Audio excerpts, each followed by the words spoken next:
Hello, this is Dave. I am a Hong Kong-based cinematographer, and I've been working as a DEP for roughly 8 years. Most of my projects are feature films, commercials, and sometimes music videos, and occasionally documentaries, so pretty much all sorts of projects. And I would say I identified myself as an all-round DP. This time I'm very thrilled to be invited by Laowa to have a collaboration project. Basically, Marcus wrote a screenplay. It's about a detective doing investigation, something like BBC's Sherlock maybe. And my challenge was to use one single lens to film the entire short film. This time I would have to use the 60mm Nanomorph anamorphic lens to film the entire short film, which is pretty challenging, I would say, because if I would have to get a wider shot, I'll have to stand all the way back, probably 10 to 20 meters back, away from the subjects, just to get a wider perspective. And like I said, since the focal length is 60mm, so it's not easy to get a wide shot. So you can see some of the location was in the nature, the wild, the countryside. So I could take the advantage of putting my camera all the way back, very, very far away from Dan, the main actor, in order to get that steady wide shot, which looks really interesting because normally wide angle shots is going to be quite distorted. Depends on how you frame it really.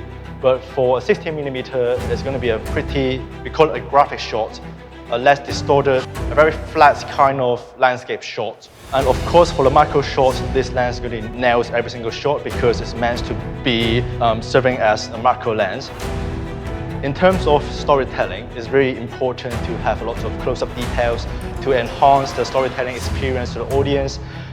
You see a lot of close-ups such as keyboards, typing, lighting up the cigarettes, and so on. These are all shot in 0.5 times magnification. It's really where this lens shines. So normally if I would have to hire some anamorphic lens, the macro one is never there. So what we normally do is we use diopters, filters as the close-up solution.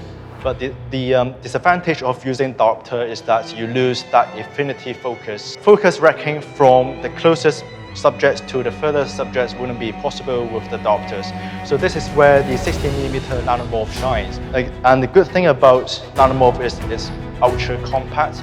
I would say it's a palm-sized anamorphic lens, which is really something you don't see in the market. So I would say these lenses are really for indie filmmakers or people who want to, step up the game in cinematography.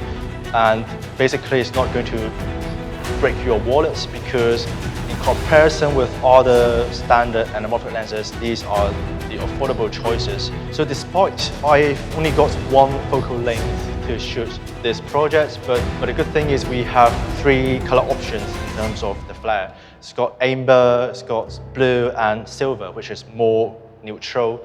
I could swap around with the lenses according to the scenarios to see which one is more suitable, which one is less distracting. It's all about building the character, adding the flavor to the film, to the footage to enhance the overall storytelling experience.